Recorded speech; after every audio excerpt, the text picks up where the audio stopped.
Good morning from Alaska. I'm going to wait for this to broadcast and then I'm going to make sure it's public this time. I went in and changed all the settings. So let's take a look here and make sure. For those of you who are just joining, I am Misty Huffman. I'm a registered respiratory therapist. I have been back and forth across this country. Okay, it's public. Yes. Um, Traveling the front lines, I have seen a lot. I have been through a lot. What I have seen is this getting less strong. It's not affecting these patients as severely. I'm sending people home. So I know all of you are afraid of the ventilator, but I've actually got quite a few patients home off that ventilator finally. So quit being so scared about it. I went to Facebook jail this time because I used this word. So now we have little cards. So when I have to say words that are censored, we get cards. So this word I used when I talked about bringing my friend out here to Alaska for the winter, which unfortunately did not work out, but hey. Um, so now it's a surprise adoption. That's what that word's for now. So I won't be using that word at all. Um, what I'm gonna have to break this up into two videos. I'm gonna have to do this one on just the headline information because I watched that Joe Rogan video that Anthony from Beat the Change had shared the other day with Dr. McCullough. Oh my God, great information. So there's like 15 pages of notes, and I don't want to do those two videos together, or we're gonna have a forever video, and I don't want to do that. Hey, April. Hope everybody's having a good morning. It's 7 a.m. here. It won't be daylight, and well, we just got through our longest night of the year, but it won't be daylight till 10:15 when the sun comes up, and then it goes down at like 3:34. But our days will start getting longer, but not as quickly yet. But there are a million headlines right now, a million. There's just everything, and I notice that they're changing. The narrative now is we're gonna go through them. I have like all my tabs open, and I've shared all the sources in the description, so they're there to click on. They're there to reference. Thank you. I cut it again. I really missed the get out of the shower and go feeling, so we're gonna work with that for a while. Um, the first thing I want to talk about that was driving me batty is the RSV cases. I am seeing so freaking many RSV cases in big people. Usually, this time of year, we see RSV in children. It's prevalent. It began to uptick in the summer the past 2 years, this past summer, especially because everybody had masks last winter, so they didn't build up any immunity to the RSV, which mutates like a mofo. That's why we don't have a vaccine. We have a treatment for babies, but we don't have something to give adults. It's very nasty. It's I hear a lot of congestion. They can barely breathe. Their oxygen levels are low. They hyperventilate. Oh, it sounds like, um, hang on. Where is it? Right here. Sounds like the symptoms I was seeing for. This is retarded, but hey, we're going to work with it. Um, it's bad. I am more concerned at this point in time for those RSV patients than I am for because I'm seriously, I have empty rooms in the ICU. We just went through this huge uptick. Everybody's freaking out. And I'm like, stop freaking out. I can tell that these doctors have not treated as many patients as the other ones across the United States in the lower 48 because this is quite literally their first like major outbreak like this. It's insane. So I want to show this headline. Let me share screen. Chrome tab. Here we go. They keep changing everything on me, so I thought I had here we go. So Dr. C. Rise. Okay, this was I think December 2nd because I had searched for the last 30 days. They see rise in RSV among adults rather than children. So this is in Nashville. It's normally seen in kids, but they're seeing increasingly high, RSV cases in adults. You don't lose your sense of taste or smell. You don't have a lot of runny noses. The kiddos do, and I get called to suction them like crazy, but it's mainly all in the chest. It affects the airways, making it really difficult. I shared an article that talked about RSV being worse for people with heart and lung disease. And I'm like, oh, gee, that's not true for COVID. That is true for RSV. And these right here, making it difficult for people with compromised immune systems. We are telling people to get for COVID things, and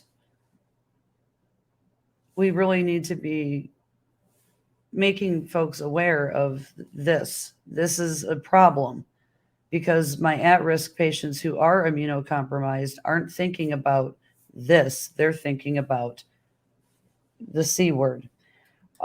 They're seeing more cases in adults than normal.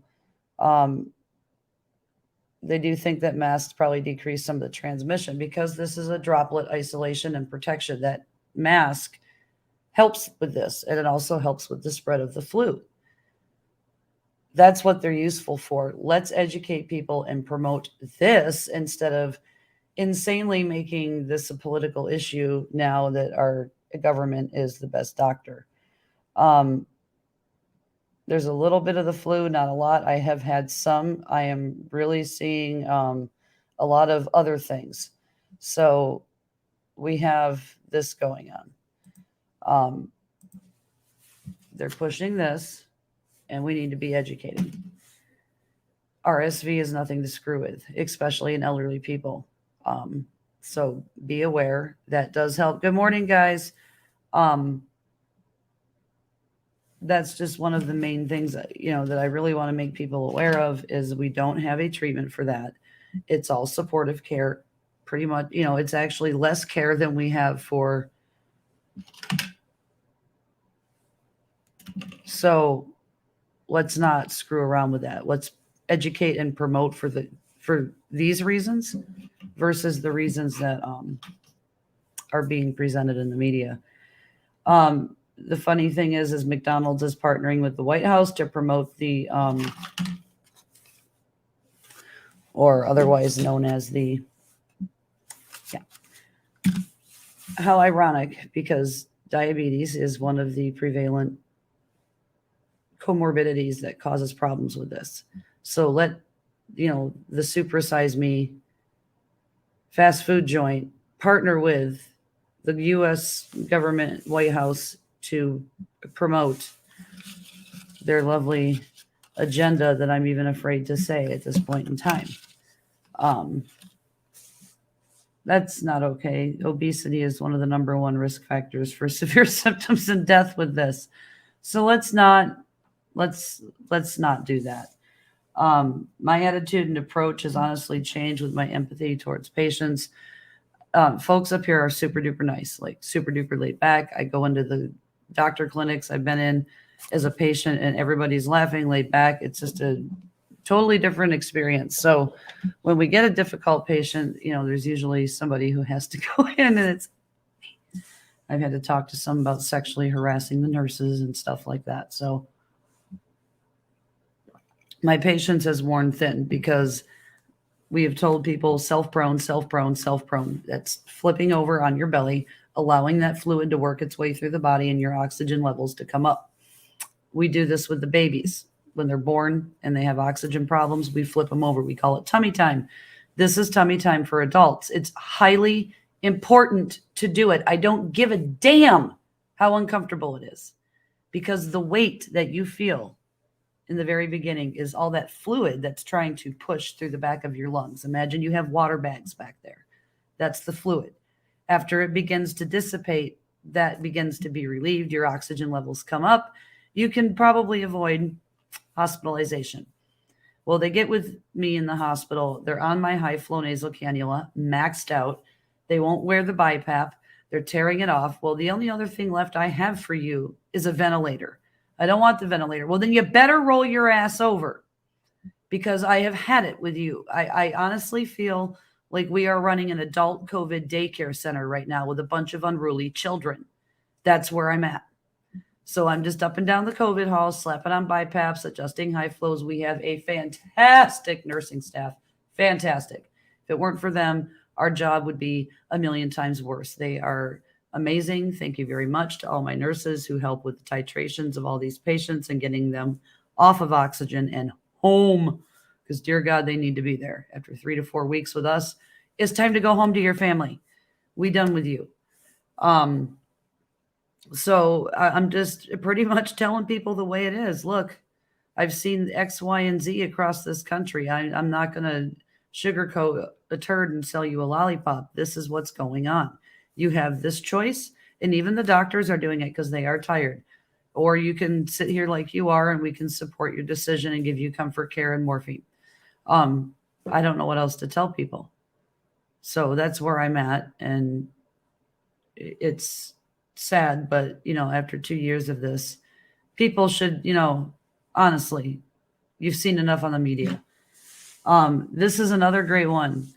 I want to tick these off as I go so I don't repeat them. But the WHO, I've gotten into arguments with people in the COVID groups, and I've had to leave because I can't deal with it. But the WHO is finally not recommending. Yes, they are going home after BiPAP. The BiPAP has been supporting a lot of people. I've been able to titrate them to CPAP and get their butts home. Yes, I have voluntarily go to the floors. I've been working the ICU for almost 2 years straight, and all I hear is ventilators in my head, and I don't get to talk to my patients. Well, I can, but they don't respond. So I'll deal with the walking, talking, breathing patients. I don't care how big of a pain in the butt they are. I've missed them to an extent. But it's really great because me and one of the travelers who's from New York, so she's seen a lot. She's like a cheerleader, like go, go, go. She's like, I seriously want to take care of these patients. So between her and I, we're like, yay. They have their own private cheerleading team. I'm going to miss our travelers when they go. We do have some great travelers, nurses, everybody who CNAs. I love some of the CNAs. So I want to show you this on the convalescent plasma because this is really interesting. Let's see here. So the WHO is advising against, and I saw this early on in Jersey. They were using it. They were using it in Laredo. It did not show any difference. And there are people, oh, it helped. It helped. It probably was a coincidence. You were more than likely going to get better anyway. It's not the fact that the convalescent plasma worked. But this is based on evidence from 16 different trials. It was in the British Medical Journal. It does not improve survival nor reduce the need for ventilation, and it is costly and time-consuming to administer. As such, the WHO makes a strong recommendation. But keep in mind, folks, we have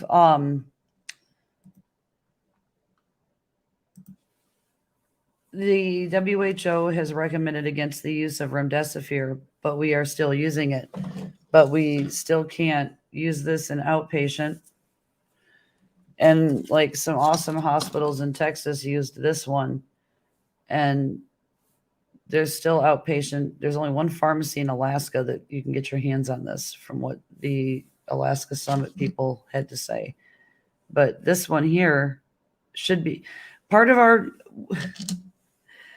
We are not treating patients pre-hospital. We have no treatment for you. We tell you to stay home, suffer, and don't come to the hospital until it's too late. Do you know that they did a study, and this is coming from Dr. McCullough. He cites all of his sources. That's why I want a chance to get some of this together before I go over it. But the monoclonals, they were given to a bunch of seniors who were in close living. One of them was exposed in all the groups that they were in. They gave everybody monoclonals. Do you know not a single damn person got sick? So we could be using this as a prevention. I do support the monoclonals. They are not like the mRNA. It's a completely different thing. But we all, even the anti, whatever people, and, like, because we're anti, because we're this, could benefit from this. Even if you want to remain this, there is nothing in the guidelines that states that this cannot be given in the hospital or pre-hospital or all of the above. Everything is just a guideline. It's not a rule. The doctors have a freedom. They have liberties with this, but they're not being used. And we're not treating the patients before they get to the damn hospital. By the time they get to me, they are so jacked up that it is so hard to return you to your previous state. We always tell people, don't wait. Well, now we're telling people to wait until it's so miserable that they can't stand it. And they're dying. There are treatments that can be given, there are things that can be done. Monoclonals are one of them. Hang on and let me go through my 97 pages of notes. It was towards the end because he did have a recommendation on which ones to use. The myocarditis is pretty scary, especially in the children. Darn it. Early. Oh, like a nasal rinse was one of them. Rinse the nose. It was a virucidal therapy. That's where the peroxide came in, but like a diluted, not like the whole bottle. Like, don't do stupid stuff. Sodium hypochlorite, which is bleach. It's antiviral therapy. You know, you can use bleach.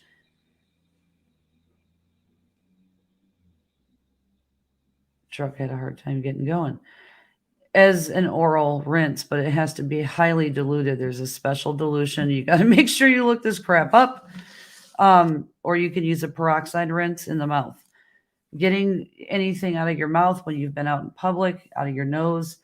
I line my nose. I have it sitting here. I've been using this for 20 years because my nose is always dry and cracked. It's Blistex Lip Medix. I swear this might have something to do with why I haven't gotten sick, because it's a petroleum base and it's always lining my nose. There's nothing for it to adhere to. Getting it out of there. And he even says we should have been improving hospital treatments. They should have had monthly meetings like from the major academics about and talking to the hospitals about where we were for treatments for pre-hospitalization patients, not even the med schools. Not a single hospital has an original protocol to treat COVID-19. They've never treated one outside of the hospital. It's always been in the hospital setting. So when you are studying nothing but this, which Russo had brought this up, you know, they're not doing enough outside of the hospital. So there are treatments that can be given. The guy from MedCram, Dr. Schwelt, Paxlovid is a new one. I want to talk about this. This pisses me off, especially when it comes to my drug, which, you know, was shot down for the second time. But I want to show you some really suspicious things. First, we're going to look at what Paxlovid is, and guess who makes it? Pfizer. So we're going to, let's see here.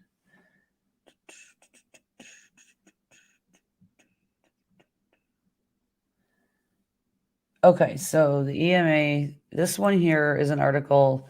They issued advice on the use of Paxlovid. Rolling review starts in parallel. This was November or December 16th. It's not authorized yet in the European Union, nor here. It's on its way. It can be used to treat adults who do not require so it has specifics. So this is outside of the hospital or hospital patients who are just being admitted early on. They're not requiring supplemental oxygen and who are at increased risk of progressing to severe disease. So my more comorbid patients with diabetes and all that stuff. Paxlovid should be administered as soon as possible after the diagnosis of COVID and within 5 days of the start of symptoms. Now, remember, like a lot of the flu ones that we have for the antivirals, it's got to be started within 48 hours of symptoms. So they have these are the two drugs that are in it. They're available as separate tablets. They should be taken twice a day together. So this is based on the interim results. So then we're going to go over to this next article on the same.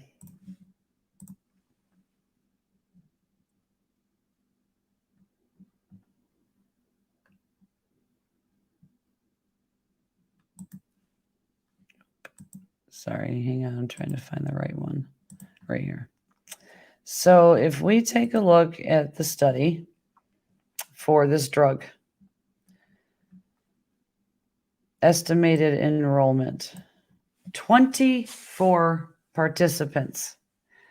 The RLF 100 study had like 200 and something, and they said for the second time that there was not enough safety data. And keep in mind, we've been using that drug for 50 damn years. But you only have 24 participants. This is why you need to go to the source, folks. Go to the source. I literally typed in the name of the drug and this and matched it to what they were talking about in the article, and it's right here. It is right here. And I want to show you, okay, so we have 24 participants. It's interventional. It's a clinical trial. It's phase 1. It's an open label. It's non-randomized, so there's like really no control. And I don't think that, let me see here, because this drug, has been used with other stuff. Yeah, so this is, right here, recruiting. Some of these are for use of this drug in something else, but this one mixed with here is the study. So it's still recruiting. There's 3 arms. So they're using 3 different treatments. So they're using the one drug, the 2 drugs together, and then a different dosing here. So these are all the things that they're looking for, the outcomes. The age is 18 to 60, so we're not doing children. Here is the criteria. So, I mean, they're relatively lenient with the body mass. It's not for like super duper.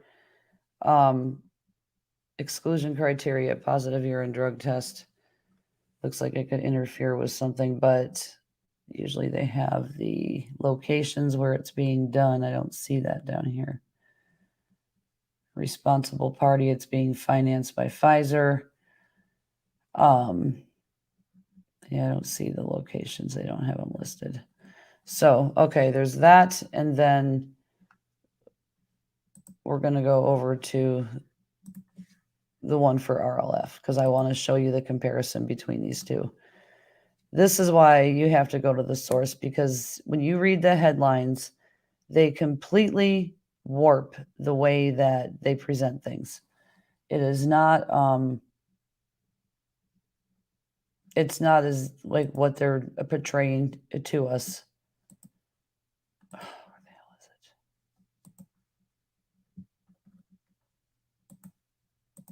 it? Oh, here it is. Okay. Sorry, it's out of order. So this one is the one that was presented to the FDA for my drug. And like I said, it's been completed for a long time. It was posted in March 17th of 2020. I think it was finished in July of that year. So they had 196, and they're still going. You have seen no reports anywhere about this killing anybody. I've only seen reports of it healing. So you had 196 participants. It was randomized. It was masked, quadruple blind. And you're going to say that we don't have enough safety data for this, because that is the only reason that it was shot down. And I'm going to show you the reason that it was shot down that they have is, let's see here. Right here. So this is the drug. It's known as Zysami now with the COVID stuff. Has declined to grant the EUA to Zysami avibactam to treat COVID-19 patients. In a letter to the company, the agency noted that its decision comes due to inadequate evidence on the known and possible benefits of the treatment and its risks in critical C-19 patients with respiratory failure. The FDA has so far assessed safety in 131 randomized subjects who received. They're going to work with the FDA to arrange the analysis of 150. So that is the only damn reason that they have not approved my freaking drug. That's fantastic. So you compare that to a drug that they are talking about that's in the news that is going to be approved and all of that. And the P word, I don't even want to say P Heiser, is involved. So there are 24 freaking participants. There's so much safety data there. Keep in mind, both drugs have been around for a while. They're just being repurposed exactly for the same reason that my drug is. So I'm a little miffed. It's terrible. Let's see, it's not being portrayed, but doctors here for conversation. The doctors, Dr. McCullough said because he's testified, sorry, I'm looking for my chapstick. He's testified in front of Congress, Senate, everywhere. He's a very well-known cardiologist in the Dallas area, who has an influx of myocarditis patients after this. Normally there's X, Y, and Z amount per year, like 400. We're up to 13,000 cases. So it is definitely a problem. It's definitely happening in certain patients. And there are definitely only certain groups of patients who should be getting it. But this is not okay. We are not portraying these things in the headlines the way they should be, and they are not being treated fairly in front of the FDA. There is no reason my drug should not be given an EUA when all these other drugs, when you look at the studies, do not even have a randomized. This is the second Pfizer one that I've caught that's not randomized and controlled. That's not a gold standard trial. Not at all. That's not going to cut the cheese. So there's that. There was some other things I wanted to talk about. Let me see here. Let me get rid of some of these.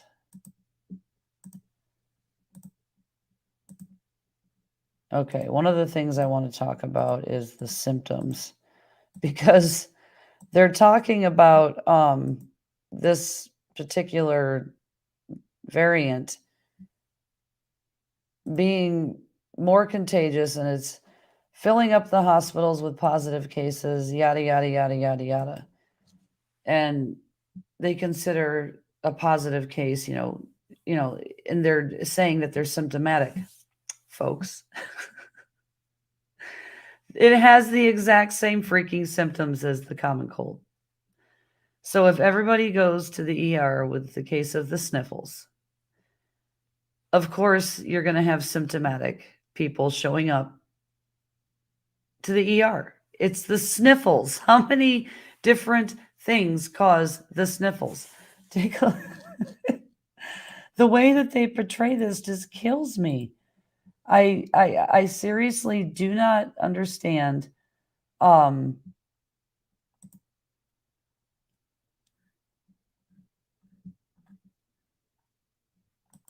So here are the symptoms for the common cold, and this is from the Mayo Clinic. Runny or stuffy nose, sore throat, cough, and congestion, slight body aches or a mild headache, sneezing, low-grade fever, generally feeling unwell. Well, gee, how many different things does that cover? So you are considering symptomatic cases for people with symptoms of this. This is just fantastic. I swear. You just can't. They do this to themselves. They seriously do this to themselves. So here's from a very liberal, I've picked many sources, a very liberal news source in New York City. They have found no clear difference in the symptom profile of the Delta or Omicron variants. The top 5 symptoms are runny nose, headache, fatigue, sneezing, and sore throat. Oh my God. So symptomatic COVID is now considered this. So of course you're going to have a whole bunch of cases that you consider symptomatic because this is what you're basing it off of. This is what the news is not telling you, folks. This is how they're not teaching you to look at these headlines that they're sharing and say these things. And it's just ridiculous. I don't know how else to portray this.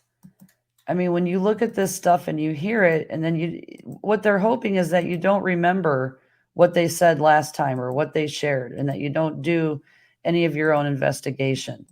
And this is why it's extremely important to do so, because when you look into it, there's more to the story that they're not telling you.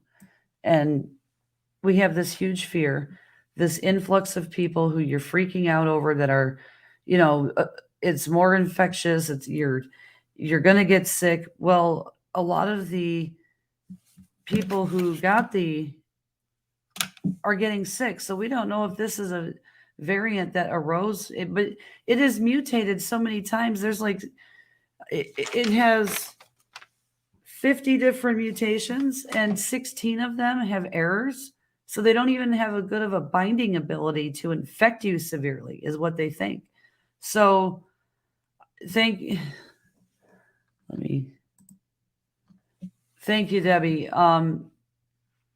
I try to keep it from what I've seen in my perspective and just keep some common sense and logic about this, because I have been watching so many things and I follow so much research, and then I'm like, hey, wait a second, why are we not talking about this? Because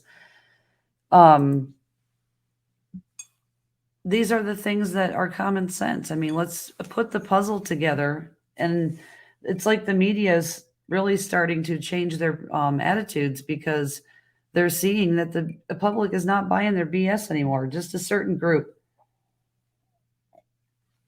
You got this crazy far right group who's totally anti, and then you got this crazy far left that wants everybody to get and then there's us in the middle who are homeless of a group because we can't identify with these folks. Let's see, there are some other topics. This one was interesting that I found. It's talking about the coronavirus attacking fat tissue. I read about this and I have heard about it more. And this does deposit heavily in the fat tissue. And that's one of the things that Dr. McCullough talked about with the fat tissue and why the diabetics and people get so sick. It's because there's more for it to attach to. You literally have provided it a food source. So that's what this is getting at. This is why I preach to you folks. Get outside. Folks here, I don't care if it's cold out. Y'all got no damn excuse. You seriously don't. These folks in Alaska ride those big fat tired bikes in the damn snow and rain and sleet down the road like bosses, and they exercise and they get out on trails, walking their dogs. You have no excuse. Bundle up. As soon as you start moving, you actually, like when I haul ass across the lake or try to, I am taking my jacket off when I go ice fishing because I am so hot. You generate heat. Just start moving. Get outside. I don't care if it's a walk around the block every day. Make some healthy changes. They had tested fat tissue from bariatric surgery patients to understand whether they could become infected with it. They didn't become overly inflamed, but certain immune cell macrophages could be infected and have a major inflammatory response. They did autopsies and they took fat tissue from the bodies of European patients who died from COVID-19 and found the coronavirus in fat around various organs, including the heart and intestines. So this is why these organs are being damaged. But again, they are predisposed to this because they are unhealthy and overweight. And this is why we need to stop doing these things. Eat healthier, make changes, quit living on starches, eat a little bit of protein, more of a Mediterranean diet, start moving. Please, please, please, please, please. Yeah, you know what, Debbie? Oh my gosh. I wonder if that's what was really meant by this line in that song. Like, when you said that, it just clicked. Like, truly, I wonder if that's what they meant back then, because there was crazy crap going on back then when they wrote the line to that song. Clowns to the left of me, jokers to the right. Yeah. Here I am stuck in the middle with you. It's a great place to be. That's actually on my playlist. My uncle's band used to play it, and I absolutely love that song. So we got the fat tissue thing out of the way. Another headline, let's see, I want to talk about, okay, trying to get like some of these headlines out of the way before we focus on the big O. That's kind of what I'm calling it now, is the big O. Let's talk about this one real quick. This is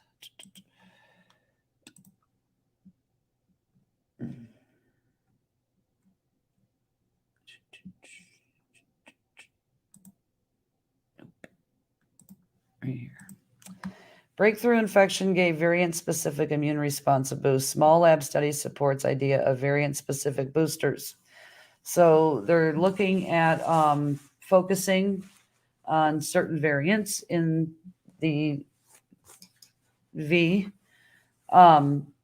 suggesting it's the Delta breakthrough infections in particular exhibited improved potency against Delta, suggesting that the protective immune response may be broadened through development of variant boosters. So, all that natural infection and herd immunity that Dr. Doesn't Know It All has been telling people, that has recently been changing, that now we're finding that infection with the actual, what is a benefit. And here we are tailoring the jab to certain strains or variants, excuse me. We're still on the same strain. So that's pretty interesting. But what I really wish that the White House would do is quit making it sound like getting infected isn't a benefit, because it very much is.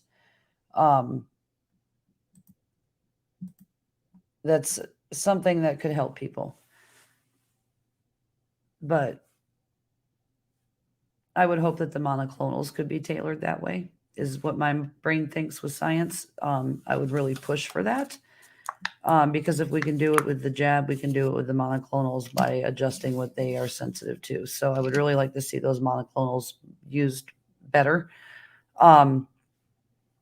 Okay, let's get to the big O, because we got a lot of information. I did go over the most recent MedCram videos. Very interesting information. I'm going to start off with the MedCram videos, but this was back in November 11th. Remember, this was on November 29th when he did the video. The big O was announced on November 11th. So we're just like a month and about 6 weeks into it. So this video is a few weeks old. This variant has more mutations than we've seen based on prevalence. The replication inside our bodies isn't always perfect. There may be some copies that create a new mutation inside of us, which is what's happened with this. It's replicated so quickly and 50 times, but that 16 of those replications are wrong. They're disfigured, so they're not binding, but we don't know the extent to what they're binding to, how that's affecting to the RBDs or the receptor binding domains. Even a few mistakes when reproducing can lead to an entirely new mutation. Proteins may have different shapes, which most of the time mean nothing. Most of the time. So the media doing what they're doing, freaking everybody out with this, is inappropriate, because the odds of it doing anything severe by what it's doing is slim to none. On occasion, you'll get improvement of the protein in regards to infectability. So it's spreading through everybody very quickly. But they're not getting as sick. But what they noticed in the beginning, when everybody began to get sick, it was groups of university students. So they were younger. We don't know, because we're still waiting for it to rip through the countries and stuff and to get reports on it, how it's affecting the elderly. What they are saying, is the increased hospitalizations. But like I said, what they're considering it symptomatic, like when you read the articles, symptomatic hospitalizations, symptomatic, positives. Well, look at the symptoms. I mean, if you go to the doctor and you sneeze, they're all like ready to arrest you and swab your nose and all this other crazy stuff. So it is ridiculous. Right now, they're trying to answer the questions of, is it more transmissible? How well does it evade vaccines' ability to work, and natural infection effectiveness? Those two are going together because it's kind of like a booster. Is it more deadly? The chances of it becoming more deadly with the mutations are, once again, slim to none. To compare, like the original wild type strain, when everybody got infected in the spring, had 23 mutations. Delta had 17. This one has 50. The spike protein in the alpha had 9 mutations. Delta had 7, and this one had 32 mutations in the spike protein. I think this part of it is the one that had the 16 errors, was in the spike protein. So I have to look into the gigantic book of notes I wrote. And then the receptor binding domain had 1 mutation in alpha, 2 in delta, and 10 in Omicron. So yes, it is, but there's also errors. It's not binding as quickly. So we need to calm the F down. Where's my, since I don't want to like,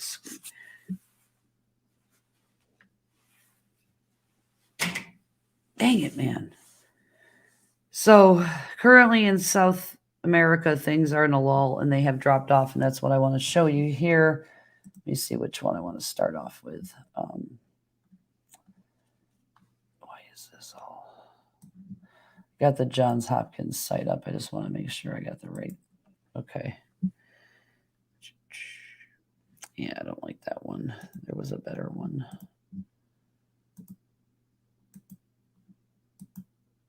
Oh, maybe. Oh, it was on the MedCram video. But this was from December 16th. Okay, let's start with this one. We're almost through the tabs, man.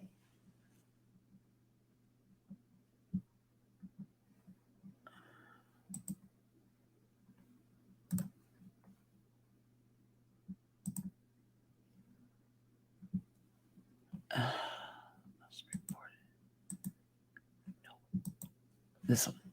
Okay. South Africa hospitalization rate plunges in the Omicron wave. The cases remain high compared with the previous waves, but like I said, look at this. Hospitalization rate falls 91%. Folks, it's because these folks didn't even belong in the damn hospital to begin with, or they got better so quick they got to go home. This is ridiculous. This is what I want to see. I want to see it weakening. I don't give a damn if your case is positive, because look at what they're saying. You know, symptomatic positives and hospitalizations. You got a runny nose and a cough.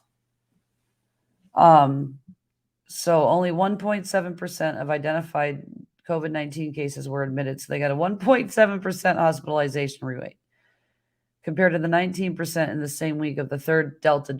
Okay, so you had 19% with Delta when it was absolutely terrible and the walls were coming down. And this is 1.7. But we are causing headlines to freak out over numbers like this.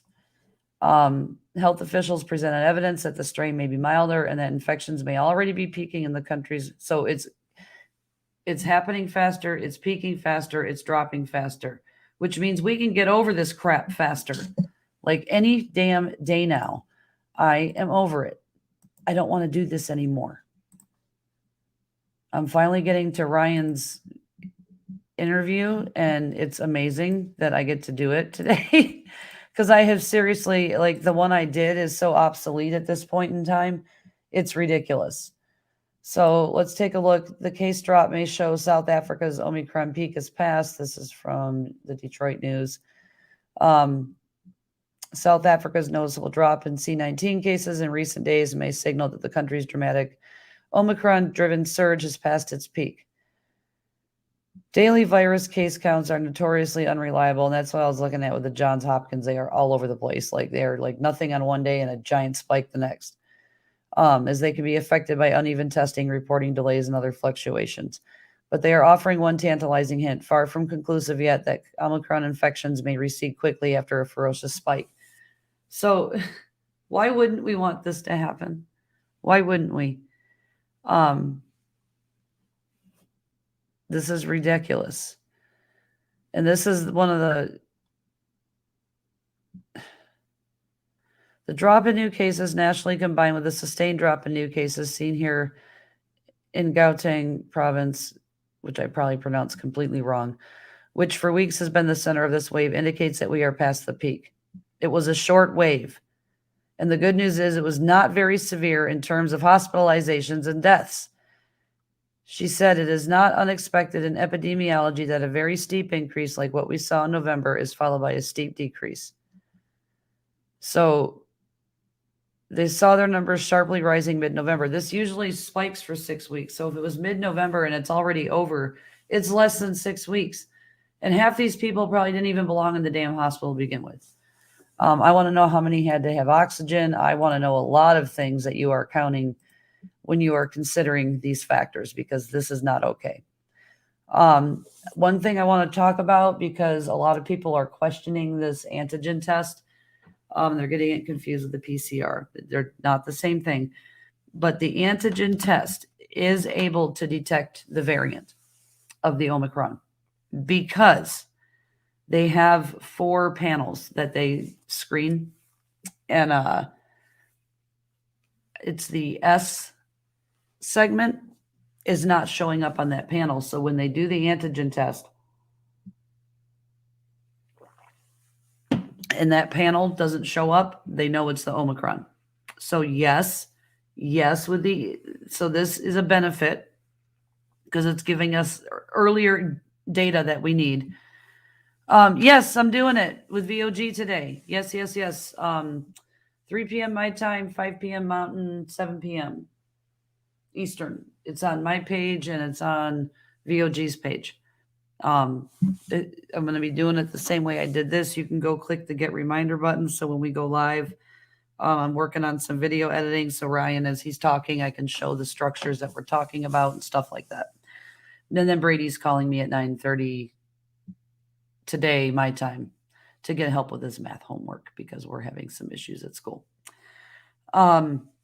It would be very rare for a variant to mutate and cause a mutation that kills its host faster. So all of this freaking out about mutations is seriously, folks, we've done this. Hey, Brenda, it's okay. You know, it's always available to go back on. So he was talking about variant independent therapies. We talked about the Paxlovid and my extreme ire. But it has shown to, in this 24-person study, to decrease mortality and hospitalizations by 89%.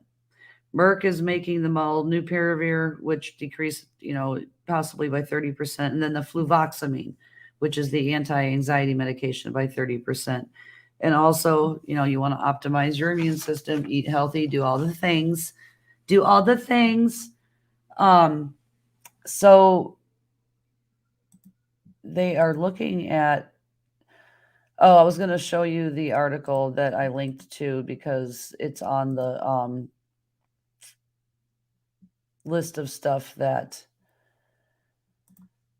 I shared. But this is the one, evaluating Omicron and other variants to ensure test effectiveness. This is where they talk about the segment not showing up. So there's this one here. So there's a good read there for all the people who want data. When you guys all flood my inbox going, I need some good data. I need some information. That's why I put all these sources in there. Oh, Maria, I will say hi to Brady. Absolutely. So there's that. And then this was interesting news as well. They are reporting that most of the reported cases have been in the fully vaccinated. So this is why I say this very well might have mutated and broken apart because it's trying to overcome the what, and it's deformed. Most of the 43 cases caused by the Omicron variant identified in the U.S. so far were in people who were fully jabbed, and a third of them had received the booster. So it's a positive case. They're considering them symptomatic because they probably had a freaking runny nose, and they tested them and found this. So there's that. But it does show that you are able to detect this variant with the rapid antigen test. What is concerning to me with the kiddos, especially with the pokey, is it poses short and long-term risk to babies, especially boys. The stress is being passed on to the baby. We know with PTSD and the stress that it can be passed on. There's a great book called The Body Keeps the Score, and they discuss this exact thing about how the mother passes on the stress, and when they test the baby, the stress hormones are sky high. Well, they're finding this same thing in the womb with a COVID patients. Stress levels among expectant mothers have soared. Pregnant women with COVID are 5 times as likely as uninfected pregnant women to require ICU and 22 times as likely to die. Infected moms are 4 times as likely to have a stillborn child.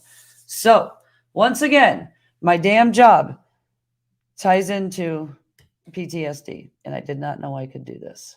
I wish I did. I'm still learning all the ropes with this. So, I should be able to flip through the tabs too. I'm going to keep this in mind. The baby is becoming affected. Stress is not good. You need to reduce. Getting outside, walking, and exercising is a great way to reduce your stress levels. You need to be doing that. Please, please, please, please, please. I cannot preach this enough. It's the most responsible and the number one thing and the most accountable thing that I can put on your shoulders is to do better. If you know that you should do better and you're not doing anything, then that is on you. At least admit it. Don't blame other people and don't make excuses. This is another one. Let's see here. Okay, so I can't do that one. Stop sharing there. The other one was this one here. New Zealand links 26-year-old man's death to the COVID vaccine. And it's because of myocarditis. And what they are finding is men, and boys. In these kiddos who are getting it, it's the boys who are more at risk. So I am concerned for the high school football players because treatment for myocarditis is absolute no activity for a year. My boyfriend has just dealt with this. He couldn't work out. He gained weight. He's getting pissed. He's finally clear. And it wasn't from this. It was a completely different health condition. But he had to rest for a whole year. And that's what the cardiologist on the Joe Rogan video said is, it's absolute rest. Well, do that to a high school football player who's only got 4 years of high school and see what happens. So we really have to be very, very, very, very careful here. There are things that are happening that are not being advertised. And then I don't need the other link. The other link just kind of goes over something I already talked about, which is the Omicron evading the so there's that. So we just need people pushing back with solid info. Try to refrain from the name calling. Just walk away. If it's somebody like that you encounter, people message me all the time freaking out. And I tell them, you're just not going to change those people. Just don't even waste the effort. Save your energy for those who want to know. You will find them. You will see their comments. Talk to them. Information can get passed that way. Don't even fight with the ones. If they want to bully you, just say, I'm sorry, but I'm just not comfortable with the way that you're acting. And I'm not going to discuss this with you any further, and walk away. That's all you can do. Walk away. So I think I was going to go over the Joe Rogan cocktail and share that, but I will do that when I do the video later. Maybe, and I don't even know how late it'll be. It might be the middle of the night. I might just go live and do it, and whatever happens, happens, but at least it's out there for when people wake up. I had some notes here, so I'll make sure I cover all that. They're everywhere. It's like I've moved into this house that was furnished and made a mess. Covered that. Yeah, and it's like with this variant of the Omicron, we don't have data on the length of stay of how long they're hospitalized, if they're requiring oxygen, are they on a ventilator? all of those things. Those are all very important things that we need to know when we start spreading headlines and fear. So let's just calm down. Things are great. This is something I want to see. And if anybody wants to send me Christmas presents, I have a wish list. It's very, very, very, very simple. We do not freaking have any Little Debbie Christmas cakes up here. I want some Little Debbie Christmas cakes.